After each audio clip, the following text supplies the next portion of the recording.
चलें स्टूडेंट, कल हम लोगों ने जो है वो किंगडम इसको डाइजेशन पढ़ रहे थे और मैंने डाइजेशन इन कॉकरोच जो है वो आपको कल डिटेल में बताया था। चलें उससे रिलेटेड मैं कुछ क्वेश्चंस कर लेता हूँ। अगर आपसे क्वेश्चन पूछा जाए कि which one of the following is not part of foregut of cockroach, जिसमें आपको ऑप्शन दिए जाएं फेरेंक्स, इसोफेगस भी ऑप्शन में दे दिया जाए, गिजर्ड भी दे दिया जाए और साथ में इलियम भी दे दिया जाए, और आपसे पूछा जाए इन तमाम ऑप्शंस में से फोरगट का पार्ट कौन सा नहीं है, तो आपका आंसर क्या होगा? इलियम। इलियम। इलियम हमें पता है कि फोरगट का पार्ट नहीं है, वो बेसिकली किसका पार्ट है? वो जो है उसके अंदर जो है वो बेसिकली जो है वो हाइंडगट का पार्ट होता है। अच्छा, अगर आपसे क्वेश्चन किया जाए कि which one of the following has cuticular teeth, यानी इनमें से इन पोर्शन में से कौन सा पार्ट है जिसमें क्यूटिकुलर जो है वो टीथ होते हैं? फेरेंक्स में होता है, गिजर्ड के अंदर जो है वो क्यूटिकुलर टीथ होते हैं। अच्छा, अगर आपसे क्वेश्चन किया जाए कि बेसिकली जो है नेट कट हो जाए यहाँ पर और मैं यहाँ पर देखता हूँ,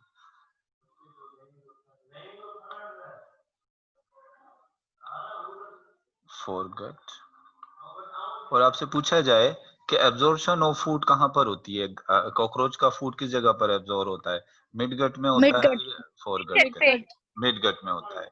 अच्छा, अगर आपसे पूछा जाए कि हेपेटिक सीसे जो होते हैं वो कहाँ मौजूद होते हैं, मिडगट में मौजूद होते हैं, फोरगट में होते हैं या हाइंडगट में होते हैं? मिडगट। मिडगट के अंदर जो है वो होते हैं। अच्छा, अगर आपसे पूछा जाए कि जो हाइड्रा होता है, हाइड्रा के पास कौन सा ऑर्गेनिक कंपाउंड है जिसको डाइजेस्ट करने के एंजाइम मौजूद नहीं होते? क्या प्रोटीन को डाइजेस्ट करने वाले एंजाइम नहीं होते, स्टार्च को नहीं होते, या लिपिड्स को नहीं होते, या ऑल ऑफ दीज? कौन से नहीं होते?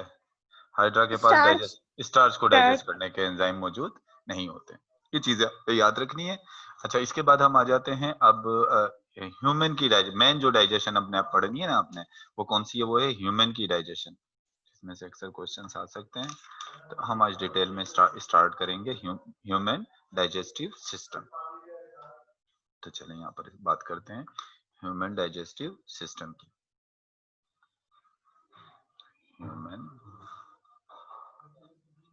Digestive system. अच्छा, ह्यूमन जो डाइजेस्टिव सिस्टम होता है, डेफिनेटली एनिमल किंगडम के अंदर देखा जाए तो एडवांस डाइजेस्टिव सिस्टम है। अब ह्यूमन की डाइजेस्टिव सिस्टम की अगर हम बात करें तो ह्यूमन का डाइजेस्टिव सिस्टम भी ट्यूबुलर टाइप है, कंप्लीट डाइजेस्टिव सिस्टम है, क्योंकि इसमें माउथ भी होता है और क्या होता है, एनस भी जो है वो होता है। वैसे नॉर्मली अगर हम ह्यूमन के डाइजेस्टिव सिस्टम को जो है वो डिवाइड करना चाहें तो ह्यूमन के डाइजेस्टिव सिस्टम को दो पोर्शन में जो है हम डिवाइड कर देते हैं। एक तो होता है ह्यूमन के डाइजेस्टिव सिस्टम में गैस्ट्रो इंटेस्टिनल ट्रैक्ट कह लें, या इसको सबसे पहले तो एलिमेंट्री कैनाल। एक ट्यूब होती है जिसको हम क्या कहते हैं, एलिमेंट्री कैनाल और गट, और इसी के साथ एसोसिएटेड होते हैं क्या, ग्लैंड्स। डाइजेस्टिव ग्लैंड्स एसोसिएटेड होते हैं जो डाइजेशन के अंदर हेल्प करते हैं, और उन ग्लैंड्स के अंदर सलाइवरी ग्लैंड भी आ जाते हैं, लिवर भी एक ग्लैंड है, और पेनक्रियाज भी क्या है, एक ग्लैंड है। इसके अलावा हमारा जो स्टमक होता है उसके अंदर कुछ गैस्ट्रिक ग्लैंड भी मौजूद होते हैं। तो बेसिकली हमारा डाइजेस्टिव सिस्टम में एक ट्यूब होती है, एक ट्यूब है। इस ट्यूब को हम क्या कहते हैं, एलिमेंट्री कैनाल कह लें, इसको आप गट कह लें, या इसको आप कह लें गैस्ट्रो इंटेस्टिनल ट्रैक्ट, ये नाम दे लें। इसके अलावा हमारे पास ग्लैंड होते हैं जिसमें सलाइवरी ग्लैंड्स होता है, लिवर होता है, पेनक्रियाज होता है, और उसके साथ जो है वो हमारे पास जो है वो गैस्ट्रिक ग्लैंड भी जो है वो होते हैं। तो सबसे पहले जो है हम डिस्कस कर लेते हैं, किसको पहले डिस्कस कर लेते हैं, एलिमेंट्री कैनाल को या गैस्ट्रो इंटेस्टिनल ट्रैक्ट को जो है वो पहले डिस्कस कर लेते हैं, जो माउथ से स्टार्ट होकर किस पर खत्म होता है, NS पर जो है वो खत्म हो जाता है। तो पहले हम डिस्कस करते हैं एलिमेंट्री कैनाल को। एलिमेंट्री कैनाल या इसको गैस्ट्रो इंटेस्टिनल ट्रैक्ट कहते हैं, GIT, गैस्ट्रो इंटेस्टिनल ट्रैक्ट, गट भी कह सकते हैं, एलिमेंट्री कैनाल भी कह रहे हैं। चलिए, अब अगर एक ये ह्यूमन है, ये देखें,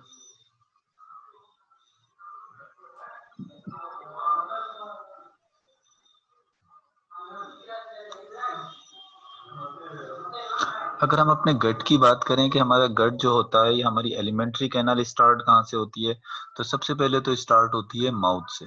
ये देखें, पहले क्या है, पहले ये माउथ है, और ये लिप्स से जो बाउंडेड है, इसको हम क्या कह रहे हैं, ये हमारा बेसिकली ये माउथ है। ये पहले वाला पोर्शन जो ओपनिंग है ना यहाँ पर, ये क्या है, ये माउथ है, जिसमें दो लिप्स होते हैं, एक अपर लिप और एक लोअर लिप। अच्छा, माउथ ओपन होता है कैविटी में, ये देखें, इस कैविटी को हम क्या कहते हैं, इसको हम कहते हैं ओरल कैविटी। फ्रॉग में आपने पढ़ा होगा बक्कल कैविटी, या ओरल कैविटी। अच्छा, इस ओरल कैविटी के ऊपर भी हमारे एक कैविटी होती है, जो कौन सी होती है, जो होती है नेजल कैविटी। एक ओरल कैविटी होती है और दूसरी क्या होती है, नेजल कैविटी। अब इन दोनों कैविटीज का यहाँ पर एक बात याद रखनी है कि ओरल कैविटी और नेजल कैविटी का एक कॉमन पैसेज होता है नीचे, एक कॉमन पैसेज होता है जिसको हम क्या कहते हैं, फेरेंक्स। इसको हम क्या कहते हैं, फेरेंक्स। ये देखें, येलो जिसको मैं कलर दे रहा हूं, येलो कलर जिसको दे रहा हूं, ये हमारी है ओरल कैविटी, ये ओरल कैविटी। और जिसको मैं ये ब्लू कलर दे रहा हूं, ये कौन सी कैविटी है, ये है नेजल कैविटी। देखें दोनों कैसे, दो कैविटी, और ये दोनों कैविटी एक साथ, जिस जो कॉमन एक पैसेज होता है, नेजल कैविटी और ओरल कैविटी दोनों का एक जो कॉमन पैसेज होता है, उसको क्या कहते हैं, उसको हम कहते हैं फेरेंक्स। ये देखें कहां पर खुल रहा है, ये खुल रहा है फेरेंक्स के अंदर। यानी जब आप सांस लेते हो तो जो एयर होती है वो पहले नेजल कैविटी में जाती है, नेजल कैविटी से कहाँ चली जाती है, वो फेरेंक्स में। और खाना खाते हो तो खाना भी जो है ओरल कैविटी में जाता है, वहां से वो फेरेंक्स में जाता है। लेकिन इस खाने और हवा के फेरेंक्स के बाद इन दोनों के रास्ते चेंज हो जाते हैं। हवा जो हमारी जाती है, एयर जो जाती है, वो चली जाती है यहाँ पर ट्रेकिया में, वो विंड पाइप में जाती है, जिसको क्या कहते हैं, ट्रेकिया। ट्रेकिया आगे जाके ब्रोंकाई बनाता है और लंग्स में खुलता है। लेकिन जो हमारा फूड होता है, हमारा फूड, इसके पीछे एक और पाइप होता है, जिसको हम क्या कहते हैं, जिसको हम कहते हैं इसोफेगस। यानी हमारा पहले माउथ, माउथ के बाद ओरल कैविटी, ओरल कैविटी के बाद फेरेंक्स। लेकिन बात याद रखनी है कि फेरेंक्स क्या है, ये कॉमन पैसेज है। कॉमन पैसेज है किसका, एयर का और फूड का। लेकिन फेरेंक्स से आगे फूड और एयर के जो हैं वो अलग अलग रास्ते हो जाते हैं। एयर हमारी चली जाती है किसके अंदर, कैसे अलग अलग रास्ते हो जाते हैं, एक समय की उसको आगे डिस्कस करेंगे। अभी तो मैं सिर्फ आपको एक चीज बात बता रहा हूँ इसकी, हमारी जो है वो गैस्ट्रो इंटेस्टाइनल ट्रैक का बता रहा था। सिर्फ बता रहा था कि हमारी गैस्ट्रो इंटेस्टाइनल ट्रैक का हमारे रेस्पिरेटरी ट्रैक से कहाँ तक जो है वो रिश्ता या एसोसिएशन कहाँ से बनती है। तो यहाँ पर क्या होता है, यहाँ पर हमारा फूड चला जाता है किसके अंदर, हमारा फूड चला जाता है इसोफेगस में। ये देखो, ये मैं बना रहा हूँ, ये इसोफेगस है। इसोफेगस आपके लॉन्ग सी ट्यूब होती है, थोरेक्स में चलती जाती है ऐसे, ये इसोफेगस। तो इसके बाद डाइजेस्टिव कैविटी जो होती है, उसका जो तीसरा पार्ट हो गया, पहले क्या आया, माउथ आया, माउथ के बाद ओरल कैविटी आई, ओरल कैविटी के बाद फेरेंक्स, और उसका जो चौथा पार्ट हो गया वो क्या है, वो है इसोफेगस। फिर इसोफेगस थोरेक्स से जब एब्डोमेन में दाखिल होता है, इसोफेगस जब कहाँ दाखिल होता है, एब्डोमेन में जब दाखिल होता है, तो एब्डोमेन में दाखिल होकर ये थोड़ा सा ऐसे फैल जाता है। एब्डोमेन में जैसे दाखिल होता है, तो एब्डोमेन में दाखिल होकर ये ऐसा फैल जाता है, ऐसे पाउच लाइक स्ट्रक्चर, ऐसे बैग की तरह की स्ट्रक्चर बन जाती है, ऐसे फैल गया। और ये किस में खुल गया, इसके बाद ये आपका जो इसोफेगस है, ये क्या बना लेता है, ये बना लेता है स्टमक। आगे चलकर ये किस में आ जाता है, ये आ जाता है स्टमक में। इसोफेगस के बाद क्या आ जाता है, स्टमक। फिर स्टमक से जो है वो स्टार्ट हो जाती हैं स्टमक जो से निकलती हैं हमारी ये इंटेस्टाइन। स्टमक से क्या निकलती हैं ये इंटेस्टाइन। एक स्मॉल इंटेस्टाइन होती है और उसके साथ ही फिर अभी जगह नहीं है तो मुझे यहाँ बना देता हूँ। इधर जगह नहीं है ना तो यहाँ बना रहा हूँ इंटेस्टाइन। ये मिसाल के तौर पे ये आपका एसोफेगस है, ये सॉरी ये स्टमक है, ये स्टमक आ गया, सही है। अभी स्टमक किसके अंदर खुलता है? स्टमक खुलता है किसके अंदर? स्टमक ओपन हो जाता है किसके अंदर? ये ओपन हो गया किसमें? ये इंटेस्टाइन में। अब ये जिसका डायमीटर स्मॉल है, इस जो स्मॉल डायमीटर वाली इंटेस्टाइन है इसको हम कह रहे हैं स्मॉल इंटेस्टाइन। ये क्या है? ये है स्मॉल इंटेस्टाइन। इसको स्मॉल क्यों कह रहे हैं? इसकी लेंथ कम नहीं, असल में इसका डायमीटर कम है जिसकी वजह से इसको क्या कह रहे हैं? स्मॉल इंटेस्टाइन कह रहे हैं।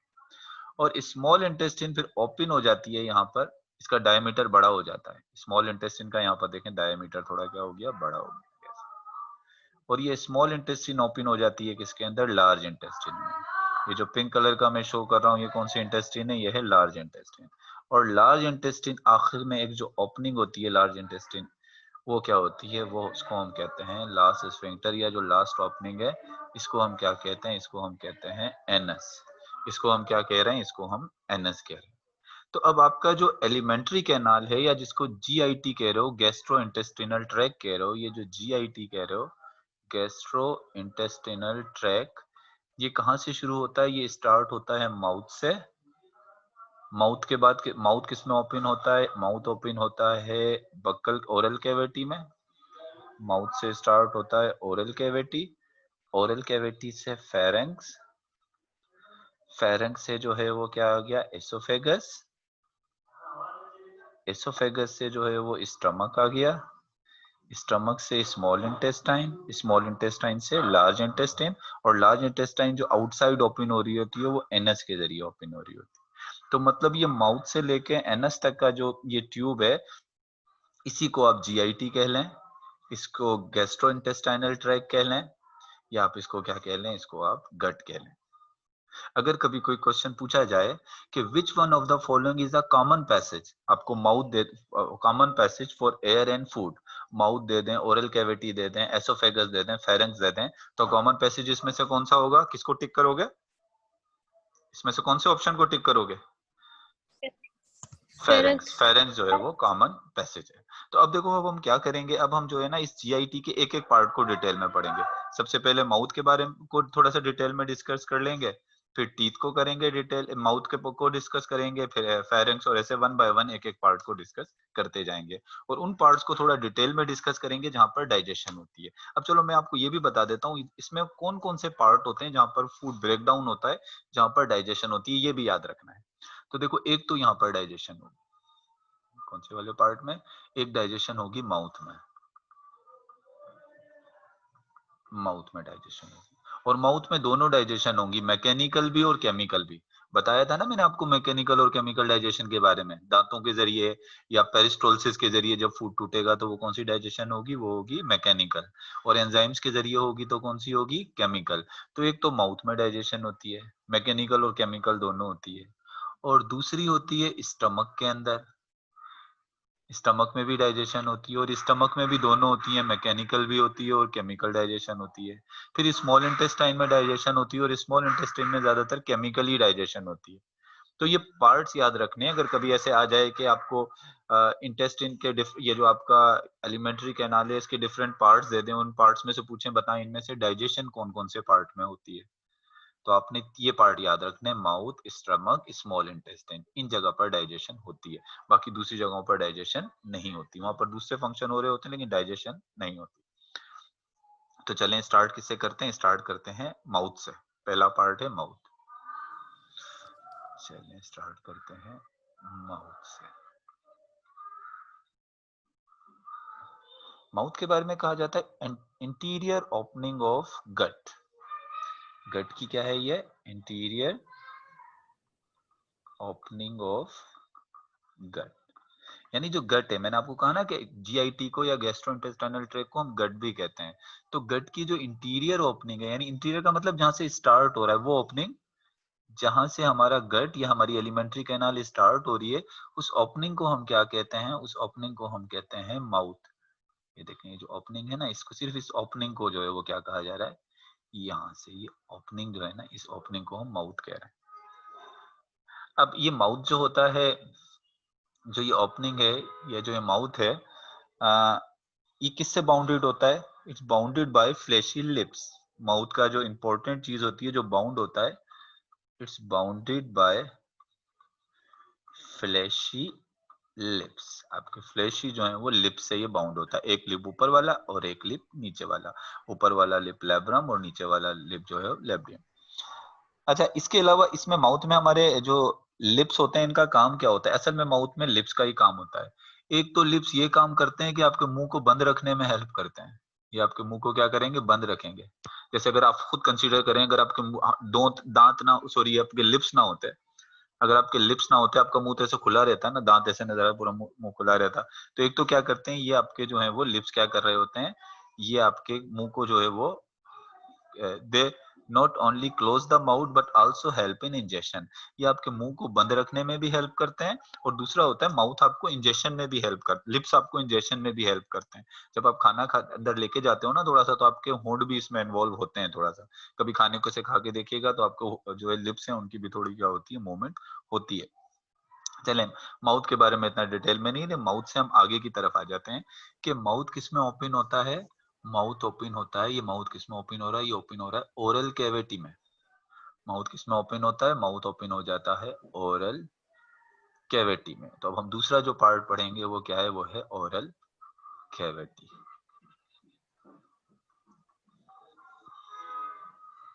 माउथ तो बस हम इसको कहते हैं, जो हमारी ओपनिंग और ये लिप्स, ये दोनों मिलकर क्या कहलाते हैं? माउथ कहलाते हैं।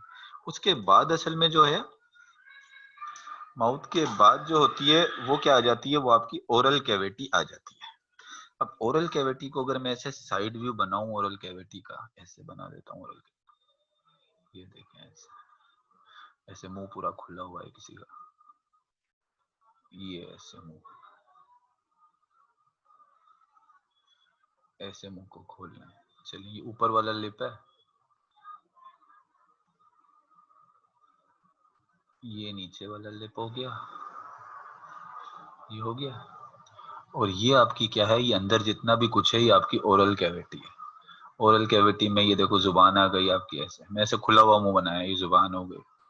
यहाँ थोड़ा सा उल्वा मौजूद होता है, ये जुबान हो गई। जुबान के अलावा आपके ये दांत हो गए, टीथ हो गए, ऐसे ऐसे ऐसे, ये नीचे वाले टीथ हो गए, ये, और ये आपके ऊपर वाले टीथ हो गए ऐसे। तो ये पूरी जो कैविटी है, इसको क्या कहते हो? इस कैविटी को कहते हैं हम ओरल कैविटी। इसको मैं ऐसे बना दूं, अगर ओरल कैविटी को ऐसे बना देता हूँ, चलो साइड व्यू बना देता हूँ इस कैविटी, ये पूरी जो है वो क्या है? ये आपकी ओरल कैविटी है। ये पूरी मैंने ओरल कैविटी बना दिया। ये हो गए ऊपर वाले दांत हो गए, ये नीचे वाले दांत हो गए, ये तुम्हारी जुबान हो गई, ये हो गई ओरल कैविटी।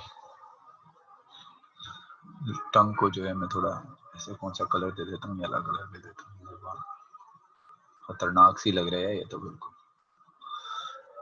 चलो, अच्छा, ओरल कैविटी का क्या लिखा हुआ? It is a white cavity supported by bones and skull. ये एक वाइट कैविटी है, देखो ना, इतनी बड़ी वाइट कैविटी, और इसको कौन सपोर्ट करता है? आपकी बोन्स और स्कल।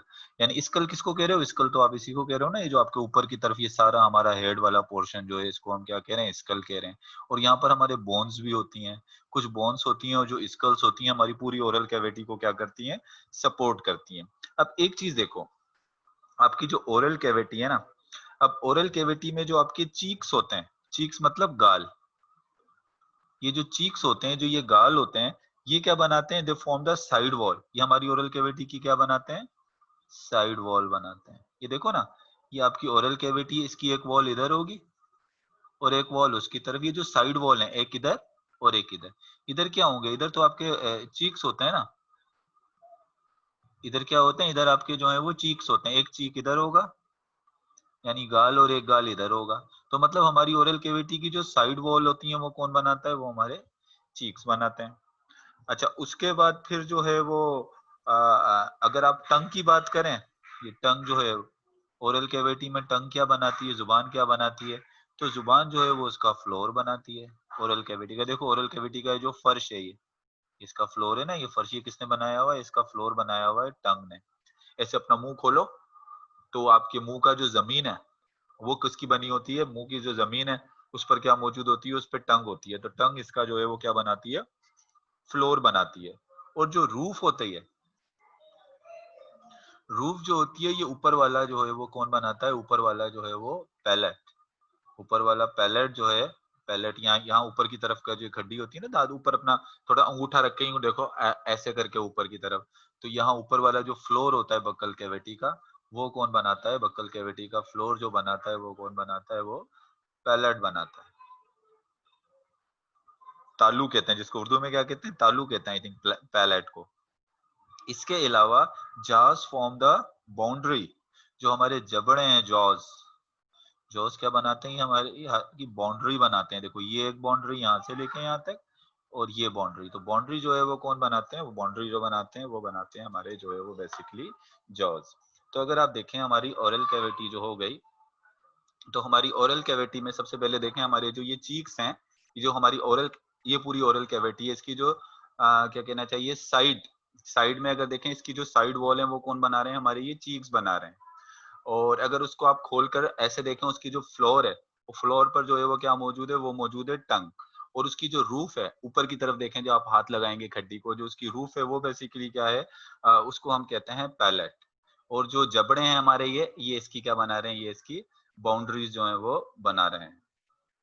ये थोड़ा सा मैंने आपको क्या कहना चाहिए कि ओरल कैविटी का बताया, कौन सी चीज क्या बना रही है ओरल कैविटी के अंदर। अच्छा, इसके बाद अगर हम देखें कि both the jaws bear, the upper jaw is fixed but the lower jaw is movable।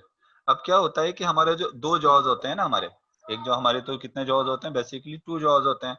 एक होता है अपर जॉ, ये वाला जो है ये ऊपर वाला, ये जो ऊपर वाला जो जॉ है हमारा ये है अपर जॉ, और ये नीचे वाला जो है ये क्या है, ये लोअर जॉ है।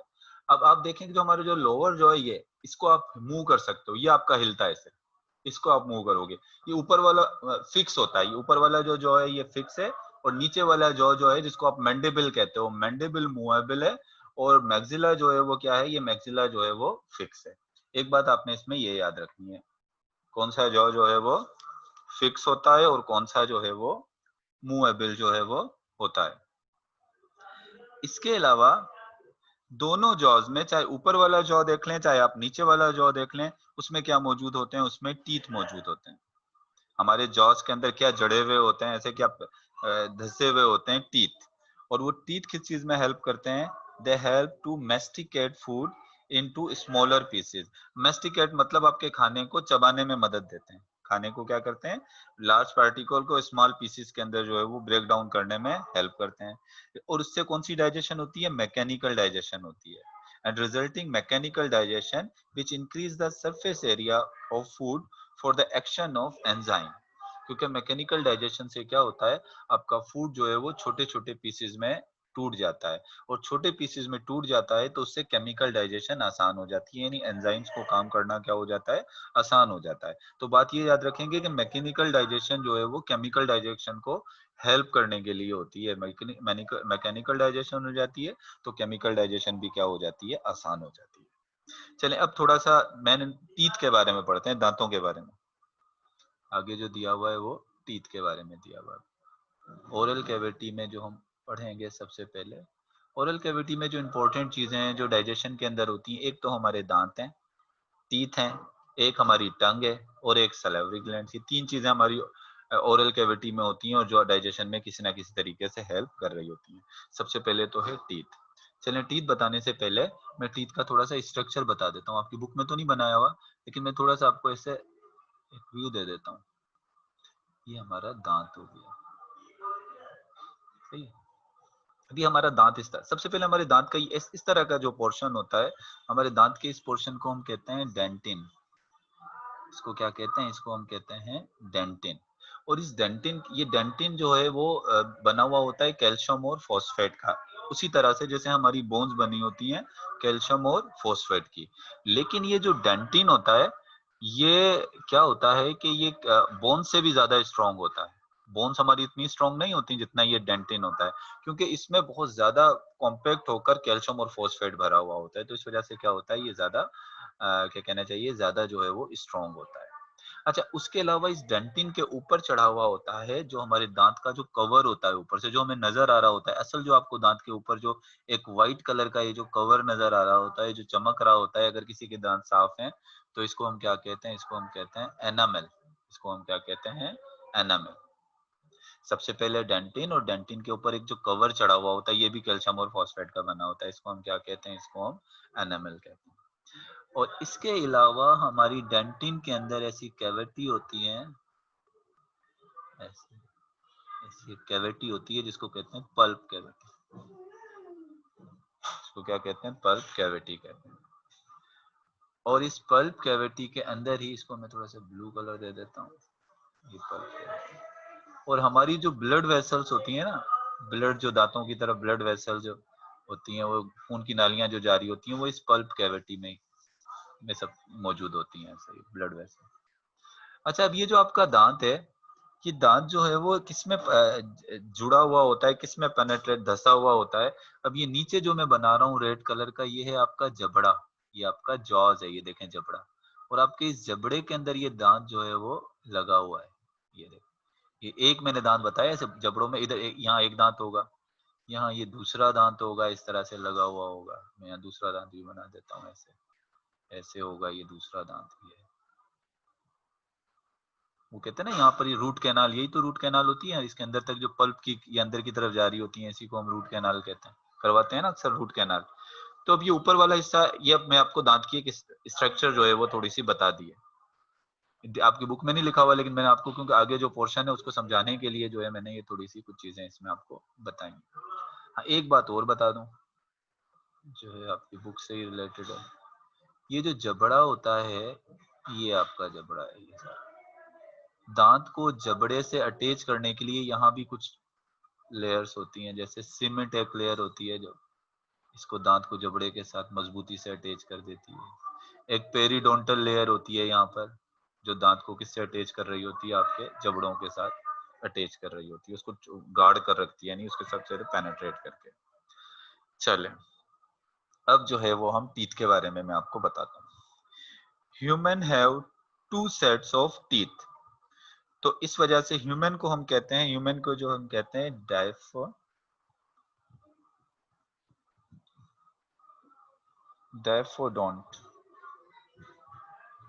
डायफोडोंट ह्यूमन को क्यों कहा जाता है, ये आप याद रखिएगा। डायफोडोंट का मतलब ये होता है कि बेसिकली डायफोडोंट जो है वो हैज 2 सेट ऑफ टीथ। इंसान के 2 सेट ऑफ टीथ होते हैं, यानी इंसान को 2 दफा दांत आते हैं। एक जो टीथ होते हैं जब वो पैदाइश के 1 साल के बाद, जो 1 साल के अंदर अंदर जो आना शुरू हो जाते हैं, जिनको हम कहते हैं मिल्क टीथ। पहला जो सेट टीथ का है वो कौन सा होता है, वो होता है मिल्क टीथ। सबसे पहले दूध के दांत आते हैं पहले, जिनको हम डिसेजियस टीथ भी कहते हैं। असल में झड़ जाते हैं, जो चीज झड़ जाती है उसको डिसेजियस कहते हैं। ये परमानेंट नहीं होते, ये टेम्पररी होते हैं, इनको हम डिसेजियस टीथ भी कहते हैं। तो सबसे पहले तो पैदाइश से लेके 1 साल तक जो टीथ का पहला जो सेट आता है वो कौन सा होता है, वो होता है डिसेजियस टीथ।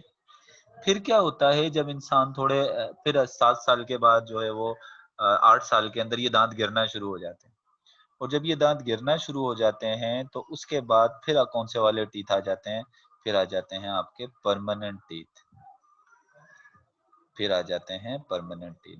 फिर परमानेंट टीथ के बाद अगर परमानेंट टीथ टूट गए तो फिर कोई नया सेट नहीं आता। बस ये 2 दफा ही आपकी जिंदगी में दांत आएंगे। एक पैदाइश के कुछ टाइम के बाद, कुछ महीनों के बाद पैदाइश के आते हैं, जिनको हम मिल्क टीथ कहते हैं। मिल्क टीथ झड़ जाते हैं, फिर जो है वो दूसरा सेट आ जाता है टीथ का, परमानेंट टीथ। यानी 2 दफा ही टीथ निकलते हैं ह्यूमन के, 2 सेट सिर्फ टीथ के आते हैं। इसी वजह से ह्यूमन को हम कहते हैं डाइफोडोंट। अब जैसे शार्क होती है, सर जी जी, सर ये जो मिल्क टीथ है ये टूट क्यों जाते हैं? क्या ये सही काम नहीं करते इस वजह से? सही काम नहीं करते, ये होते थोड़े सॉफ्ट ही हैं, इतना ज्यादा हार्ड टीथ नहीं होते।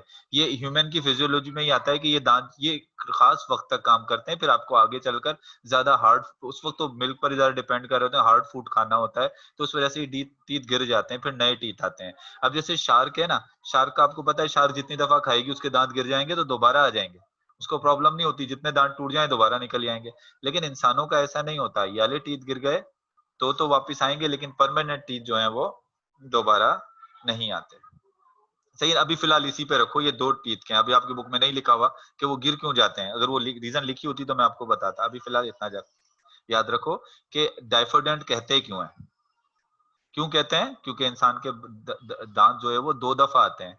पहला सेट जो आता है वो मिल्क टीथ का आता है, और उसके बाद आता है परमानेंट टीथ। एक तो बात ये हो गई, डाइफोडेंट इस वजह से कहते हैं। अब दूसरी बात और भी समझ लो कि जो टीथ जो होते हैं, इंसान के जो टीथ होते हैं उनको हम कहते हैं, इंसान के को हम हेट्रोडोंट भी कहते हैं। मैमल्स होते हैं कुछ इंसान हेट्रोडोंट भी कहते हैं। हेट्रोडोंट हम क्यों कहते हैं इंसानों को, या हेट्रोडोंट हम क्यों हैं, because we have different shape and size. Teeth are different shape and size. हमारे दांत अगर आप देखो ना, हमारे दांत डिफरेंट शेप्स के होते हैं और डिफरेंट साइज के होते हैं। आगे वाले दांत देखो थोड़े ऐसे होते हैं, फिर उसके साथ ऐसे कुछ नोकीले दांत भी होते हैं, फिर थोड़े से फैले हुए दांत भी होते हैं। तो आपके सारे दांत एक जैसे नहीं होते। जैसे कुछ शार्क को देखो तो उसके सारे दांत क्या होते हैं, एक जैसे होते हैं, यूं ऐसे सब टीथ एक जैसे होते हैं। लेकिन हमारे सारे टीथ एक जैसे नहीं होते, तो इस वजह से हम क्या है, हम हेट्रोडोंट हैं। मतलब हमारे टीथ डिफरेंट शेप्स के होते हैं और डिफरेंट साइज के होते हैं। फिर एक और बात हमारे लिए कही जाती है, स्पेशली मैमल्स के लिए, हम क्या है, हम थीकोडोंट हैं। थीकोडोंट, थीकोडोंट का मतलब क्या होता है, our teeth are embedded in gums, यानी हमारे दांत हमारे जबड़ों में एम्बेडेड होते हैं। ये देखो ना, ये मैंने जो बनाया हुआ है ये हमारा ये गम है, ये हमारे जबड़े हैं, रेड रेड जिसको कर रहा हूँ क्या है, ये हमारे गम्स हैं। तो हमारा दांत किस में एम्बेडेड है, किसके अंदर जड़ा हुआ है, जिसको कहते हैं ऐसे जड़ा हुआ है, किस में जड़ा हुआ है, ये गम्स के अंदर या जॉज में। तो इस वजह से हम हेट्रोडोंट हैं। अगर ऐसे होता है ये हमारे जॉज होते हैं, ऐसे ही हमारे जॉज होते हैं, रेड कलर के क्या है, ये हमारे गम्स हैं। और हमारे गम्स के ऊपर ऐसे ये टीथ लगे हुए होते हैं, अंदर जड़े हुए नहीं, तो बस ऊपर ऊपर से ऐसे लगे होते हैं ऐसे। तो फिर हम थीकोडोंट नहीं होते, ये तो बस ऊपर से लगे हुए हैं, आराम से गिर भी जाते हैं ये दांत तो। लेकिन हमारे दांत तो अंदर पेनेट्रेट किए हुए होते हैं गम्स के, तो इस वजह से हमारे गम्स के अंदर या जॉज में पेनेट्रेट किए हुए होते हैं, एम्बेडेड होते हैं, तो इस वजह से हम क्या है, हम जो है वो थीकोडोंट हैं। अब एक टीथ के हवाले से कौन सी बात याद रहेगी, एक तो ये याद रहेगा कि हम डायफोडोंट हैं, मतलब हमारे 2 सेट होते हैं टीथ के, एक मिल्क टीथ और एक परमानेंट टीथ। फिर हम हेट्रोडोंट हैं, मतलब हमारे टीथ का शेप और साइज एक जैसा नहीं होता। और हम थीकोडोंट हैं, मतलब क्या, कि हमारे टीथ जो है वो किस में एम्बेडेड होते हैं, हमारे गम्स या हमारे जॉज में जो है वो एम्बेडेड होते हैं। यहाँ तक बात पता लग गई। अब आगे चलो। दिस इज, कहता है कि हमारे जो डिफरेंट टीथ होते हैं उनके फंक्शन भी डिफरेंट होते हैं। चलो मैं आपको अपने डिफरेंट टीथ के जो है वो नाम बता देता हूँ, कौन कौन से हमारे टीथ होते हैं, उनके क्या क्या फंक्शन होते हैं। परमानेंट टीथ की बात कर रहा हूँ, परमानेंट टीथ की। अब परमानेंट टीथ के अंदर जो हमारे पास एक टीथ वो होते हैं जिनको हम कहते हैं इंसीजर। इंसीजर, इंसाइजर कह लें, इंसाइजर्स जो होते हैं, इंसाइजर्स जो होते हैं, इनके नंबर कितने हैं, इनके टोटल नंबर होते हैं, नंबर की बात करूं तो इनके नंबर होते हैं 8। अगर पेयर की बात करें, 8 नंबर हैं तो पेयर कितने होंगे, बताओ भाई, 8 नंबर हैं तो पेयर कितने होंगे, कितने, 4। 4 पेयर होंगे। लेकिन 4 पेयर कैसे होंगे, 4 पेयर ऐसे होंगे कि 2 पेयर ऊपर होंगे और 2 पेयर कहाँ होंगे, नीचे। देखो ऐसे मैं बनाता हूँ ना दांत, ये देखो, ये आपके इंसीजर है, 2 पेयर नीचे हो गए, एक पेयर ये हो गया, एक पेयर ये हो गया, 2 पेयर नीचे हो गए, और 2 पेयर ऊपर भी तो होंगे, ये एक ऊपर हो गया, एक थोड़ा सा क्या हो गया, ये 2 पेयर, तो टोटल 8 हो गए। एक पेयर, ये 2 पेयर ऊपर और ये 2 पेयर नीचे। और इनका फंक्शन क्या होता है, काम क्या करते हैं ये, कटिंग का, काटने का काम करते हैं। किसी चीज को आप ऐसे कट करते हो ना, गाजर काटते हो, ऐसे कट करोगे गाजर को, तो आप किससे करोगे, आप करोगे किससे, ये इंसाइजर से जो है वो आप उसको कटिंग करने का, किसी चीज को कट करने का जो है वो काम करता है। कटिंग एंड बाइटिंग, बाइटिंग का भी काम करते हो, किसी को काटना होता है ना आपको, तो आप इससे काट भी लेते हो। अच्छा, उसके बाद आ जाते हैं सेकंड नंबर कैनाइंस। कैनाइंस, अब कैनाइंस क्या होते हैं? साइड में आपने देखा होगा ऐसे कुत्ते बिल्लियों की तरह, सॉरी ऐसे डॉग्स और कैट्स की तरह आपके जो दांत होते हैं, के जो नोकीले दांत होते हैं ना, देखा होगा साइड में जो है वो नोकीले दांत होते हैं। तो उनको हम क्या कहते हैं? उनको हम कहते हैं बेसिकली जो है वो कैनाइंस।